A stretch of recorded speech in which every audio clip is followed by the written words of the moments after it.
Buenas tardes. Primero que nada quiero dar la bienvenida a Guillermo Osorno, aquí en Entre 10, quien es escritor, periodista, editor mexicano y fundador de la editorial Mapas de la revista Travesías y DF por Travesías. Muchas gracias, Guillermo, por acompañarnos esta tarde en Entre 10. Bueno, muchas gracias a ustedes por la invitación. Primero que nada, tú eres autor, además de estas publicaciones que ya mencionaba, del libro Tengo que morir todas las noches. Primera pregunta sería, ¿hace cuánto se publicó este libro? ¿De dónde es y cómo surgió la idea de escribirlo? Sí, el libro se publicó hace ya 10 años y la idea es obviamente anterior y se desprende de que cuando era editor de la revista DF precisamente, hicimos un número especial sobre vida nocturna en el 2007-2008 y me encontré con un personaje que había estado en el 9, que es el bar en el que se centra la historia del libro, y que me contó que el dueño del 9, Henri Donadieu, estaba en México todavía. Yo la verdad es que pensé que ya se había ido de México y que ya esa historia como se había acabado. Y fui a buscar a Henri, curioso porque, bueno, conocía, yo había ido al 9, conocía más o menos la historia, y quería hacer en ese momento un artículo de revista para otra revista que también editaba, que es la revista Gato Pardo. Y me encontré con Henry y desde la primera entrevista me di cuenta que tenía una historia bastante más grande y complicada que contar. Y ahí fue cuando me surgió la idea de hacer el libro. Estuve entrevistando a Henry mucho tiempo, pero tenía como la impresión de que si solamente me quedaba con la historia de Henry, iba a ser como una historia más pequeñita, y quería conectar la historia de este bar gay de la Ciudad de México con una historia más amplia sobre la época y sobre la historia social de la capital de la Ciudad de México y la historia cultural. Entonces amplié el enfoque y comencé a hacer entrevistas también con otras personas involucradas. Y así fue como surgió el libro, y así fue como se fue haciendo. Y creo que el libro quedó como un testimonio de generación, es lo que quiero decir. Es un testimonio de lo que vivió mi generación, de lo que vivió mi generación a través del bar, y de la importancia de este pequeño lugar en un entramado más complejo sobre la política y la cultura. En breve te preguntaré cómo fue el proceso de adaptación a la serie, pero ahorita que tocas este tema, me gustaría preguntarte, he charlado con unas personas y no se imaginan o no recuerdan que en la época de los 80 hubiera habido este tipo de operativos que tenían contra la comunidad LGBT+. ¿Cuál es la opinión que te merece que ni siquiera nosotros como mexicanos estemos tan involucrados en este tipo de acciones que se tenían en entonces? Pues es una omisión grave porque precisamente los operativos y esta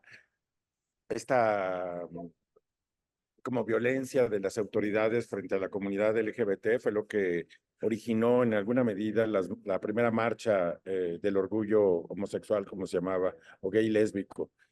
En los años 70, finales de los 70 y los 80, la Ciudad de México en materia de seguridad y cuerpos de seguridad pasaba por un proceso de decadencia atroz.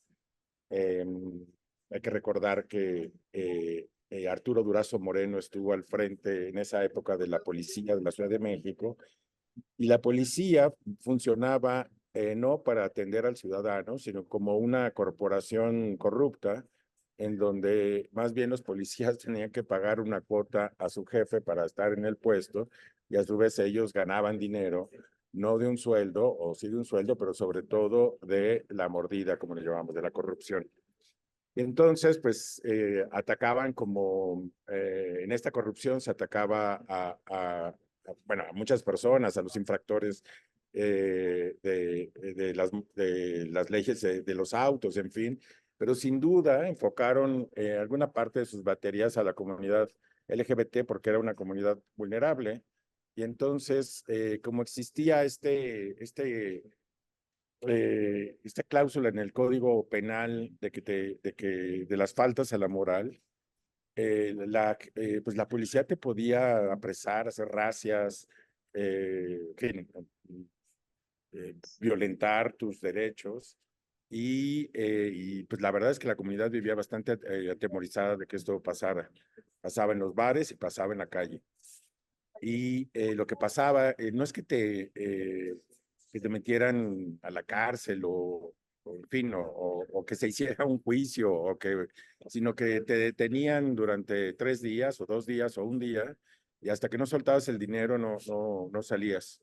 Y entonces, pues era un sistema muy corrupto y que tenía pues un tinte homofóbico, pero también tenía este tinte pues, de corrupción, ¿no? O sea, estaba combinada una cosa con la otra y eso es lo que pasaba en esa época.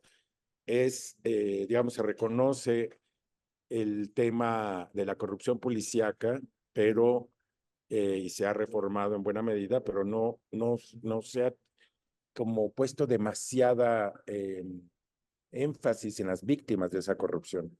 Y yo creo que lo que hace bien la serie y en parte el libro es también pues poner ese foco.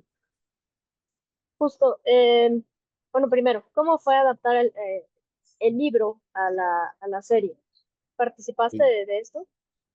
Mira, la idea de la adaptación a la serie surgió de Jorge Tijerina, que pues es un guionista que ha trabajado en distintas plataformas o en la televisión. Y fue Jorge el que me propuso en un principio hacer la adaptación. Y cuando nos sentamos de manera muy preliminar a hacer los primeros trazos, me di cuenta que yo no iba a ser buen Guionista. consultor de ello, ni siquiera podía hacerlo, porque la lógica de la ficción es completamente distinta a la lógica de la crónica o el periodismo. Y, digamos, mi apego a los hechos o a los personajes no iba a ser buena guía. Lo que sí hizo Jorge fue adaptar, sobre todo como el espíritu de la época, y como que inventar arcos narrativos para algunos personajes que están inspirados en los personajes del libro, pero que no son totalmente los personajes del libro. Entonces, es un animal completamente distinto, es nuevo, y pues yo ciertamente estuve ahí presente para lo que se pudiera ofrecer, pero no participé en eso. Y ya cuando, o sea, cuando hicieron los guiones y se comenzó a filmar, sí que me invitaron a la filmación, y bueno, me pude dar cuenta de lo divertido que era eso, lo que hicieron, como ver muchos de esos personajes encarnados ya en ficción y en actores y en tercera dimensión, porque obviamente existía un set cinematográfico y un bar que ellos se habían imaginado. Y la verdad es que sí fue muy emocionante ver ese proceso. Yo no supe exactamente cómo iba a quedar la serie, sino hasta su estreno, o sea, hace 2 semanas, 3 semanas. Em, pero claro que había visto algunos avances y algunas escenas, ya había platicado con los directores Alejandro y Ernesto Contreras, y fue un proceso muy agradable. ¿Qué significan para ti y cómo crees que impacten en la sociedad este tipo de contenidos? Aún, o sea, sabemos que está adaptado a una época de hace casi 40 años, pero ¿cómo impacta a la sociedad de ahora, a los chicos de ahora? Pues yo creo que nos da una idea de que como que venimos de algo que no apareció de la nada y que tenemos sobre todo una historia de tribu que es muy importante poner al frente. Creo que en esta idea, digamos, que explota muy bien la serie de que la comunidad LGBT es una familia elegida, pues conocer la historia de esa familia, de dónde viene, cómo se hizo, por qué problemas pasó, es una manera de darnos identidad y de darnos también futuro. Y entonces creo que lo más importante de este tipo de productos culturales es que nos da identidad, sin duda.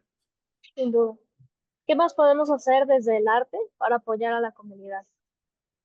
Bueno, pues seguir contando las historias, seguir siendo como espejo de representación de lo que somos y lo que queremos ser. Eso es fascinante y es importantísimo para la comunidad. Creo que el hecho de que existan libros, exista televisión, existan exposiciones o historias o incluso productos académicos, pues nos acaba dando identidad y nos acaba dando pues una sensación de que pertenecemos a algo.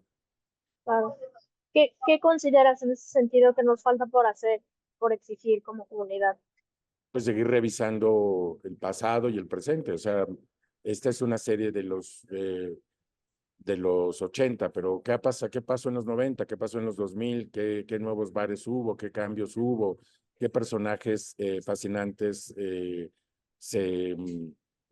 aparecieron? Es decir, por ejemplo, hay una deuda para contar historias de personajes como José María Covarrubias, que es un activista que en los años 90 hizo la Semana Cultural Gay, que es importantísimo en lo que también cómo activó muchas cosas. Y hay muchos personajes ahí olvidados, hay personajes más antiguos y más nuevos que creo que mucho tela de dónde cortar. Y mi llamado es a que las nuevas generaciones también como atiendan a su pasado inmediato y a su presente y que nos cuenten esas historias, qué significan. Pues sí, yo de mi parte encontré fascinante todas las historias que contaste tú en el libro y además identifiqué, vamos, durante la serie que no estaban como al pie de la letra, incluso un cameo por ahí, si no me equivoco, ¿no? Este, ¿Verdad que sí? sí. No, mío no, pero de Henry No, sí. de Henry, sí, sí, sí, Henry de sí, Henry. claro. Sí, Sí, hasta el final, que es un final muy emotivo. Ahí exacto. hay un reconocimiento de uno de los personajes a la labor de otras generaciones. Y entonces ahí sale 5 segundos Henry, Sí, de sí, manera sí, muy, muy justa. así es. Por último, ¿qué sigue en tu carrera? Pues ahorita estoy haciendo un podcast documental sobre los grupos vaqueros gays del norte del país, Okay. el LGBT, y eso también es como, como el reverso de esta historia de Nueve, en el sentido de que es una historia que no pasa por la ciudad, es una historia que pasa por más bien por comunidades pequeñas y ciudades medias. Es una historia que habla de otro tipo de globalización, la globalización cultural que se da entre el norte de México y el sur de Estados Unidos. eh, eh, y es una comunidad poco conocida en la Ciudad de México, pero muy importante en el norte. Entonces, estoy trabajando sobre eso y, bueno, pues otros proyectos que ahí están corriendo. Pues, Guillermo, yo te agradezco mucho los minutos que nos has dado. Seguiremos de cerca lo que venga sobre estos vaqueros y los proyectos que tengas por venir y te agradezco mucho y atentos para lo que surja el día de la marcha. Muchísimas gracias. Muchas gracias, cuídate.